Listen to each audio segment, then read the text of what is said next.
19 of the top-rated Stardew Valley tips of all time. The last one is crucial. I am serious. Do not miss it. Wow, aren't Crystalariums just amazing? You can use them to duplicate amazing gems that can sell for huge amounts of money. But what if you already have a ton of money? Well then, you could just start duplicating limestones. Limestones take a very impressive 3 days to duplicate and they can sell for an entire 15 gold. If you have this many Crystalariums, you might be able to make enough money to buy a coffee from Gus.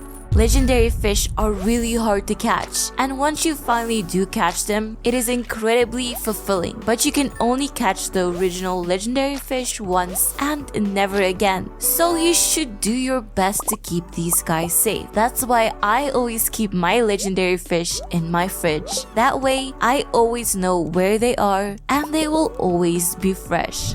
Not only do we have a massive farm to utilize, but there is so much space around the valley that we can utilize for crystalariums, kegs, and all kinds of processing machines. But what if you actually run out of space? Just start placing kegs in the house of villagers, Lewis's house, Pierre's house, and even Robin's house. What's the worst that could happen?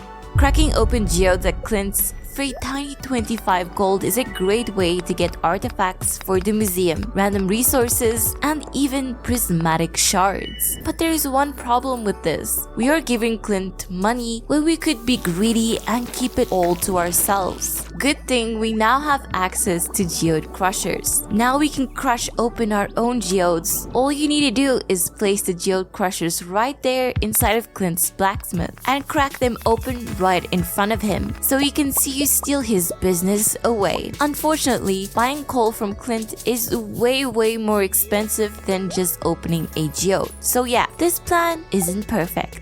Tappers are pretty cool. You can get pine tar, oak resin, and even maple syrup by placing tappers on trees and waiting a few days. But you can also place tappers on mushroom trees to produce mushrooms. Mushroom trees with tappers on them will produce a mushroom every single day, which is pretty cool. But what if we want more mushrooms faster? Well, you could just place heavy tappers on them. Now it will only take 1 day to produce mushrooms.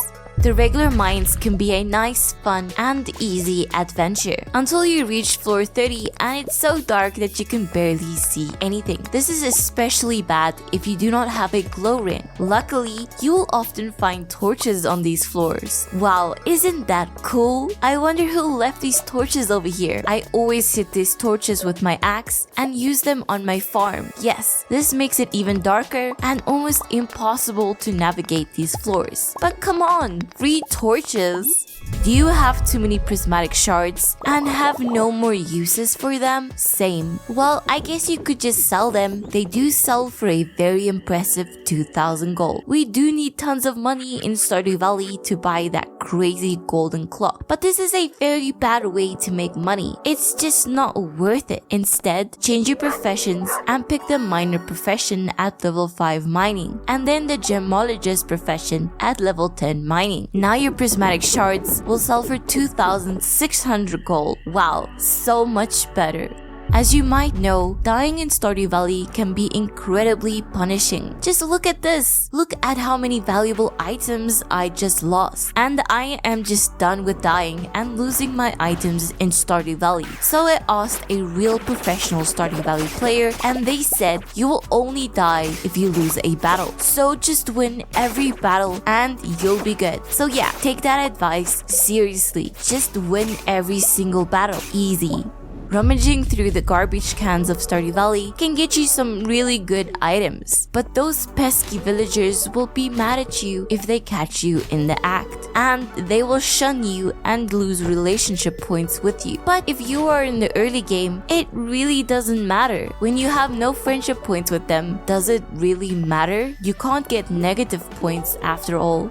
You just found a dinosaur egg in the skull cavern on this very dangerous prehistoric floor. Wow, that is so cool. Now, there are only a few good uses for this, so listen up closely. You can turn it into dinosaur mayonnaise. Unfortunately, you cannot eat the stuff. Next, you could just drop it into the shipping bin and make some money. And most importantly, you can donate it to the museum to complete the collection and make Winter proud. Oh, you want to hatch it? No, I'm sure that won't work. Dinosaurs are extinct.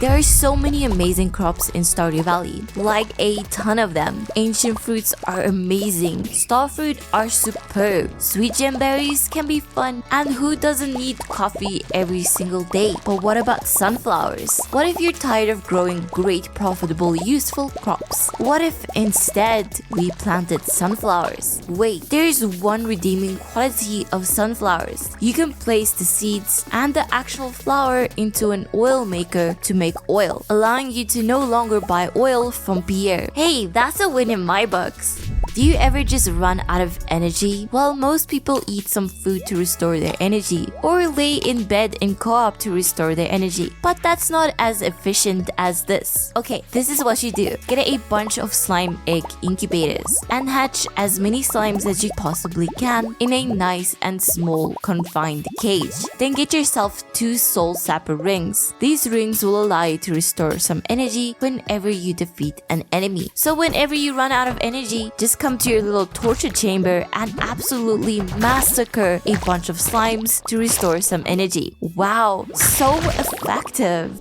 There are trains that will pass by Stardew Valley every now and then. If you manage to catch the train during its passing by, you can often get some random resources. To make sure you get that extra piece of wood, just stand right in front of the train long before it comes. And if you do not move while the train comes at you, you can unlock a secret shortcut back to Harvey's clinic. Chickens. Chickens are great, right? You can pet them, they make little sounds, and then you can steal their children and turn it into an omelet or mayonnaise. It's just great. But let's be honest, our chickens are here to make us money, not to be cute. So always, and I mean always, place a chicken statue inside of your coop. That will fill them with fear so that they can produce more eggs. Otherwise, they might just become a chicken statue. Sap is so useful, right? Like, there are so many uses for sap, and I definitely do not have an entire chest full of sap. I always run out of sap. But luckily for us, the 1.5 update has come to save the day. We cannot get a ton of sap really easily. Just plant a bunch of mahogany trees, and when they are fully matured, place a bunch of tappers on them. Now, every single day, these tappers will produce sap.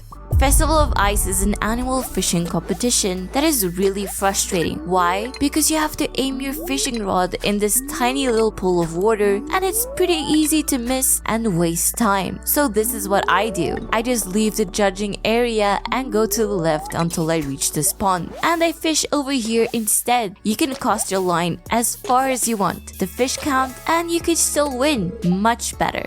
Hoeing artifact spots is great. You can get an ancient seed and a bunch of other great things as well. But what if you're low on energy? Are you going to risk it and skip that artifact spot that might have something amazing? Of course not. Just use a bomb to hoe the artifact spot for you. Pigs are the most profitable animal in the game, but they are completely useless during winter because they will be trapped inside of their little barns and are unable to find truffles. It's a shame, really. Okay, so what if on the last day of fall, we close their barns so that they are trapped outside during winter? Maybe then they can find truffles during winter and can be profitable all year round. This has to work. This is my best idea yet. Guys, this video was just for fun. All of these tips are either fake or horrible. Do not use any of these. Thanks for watching this video. Check out my video on being hunted by a giant mummy. But for now, I will see you in the next video.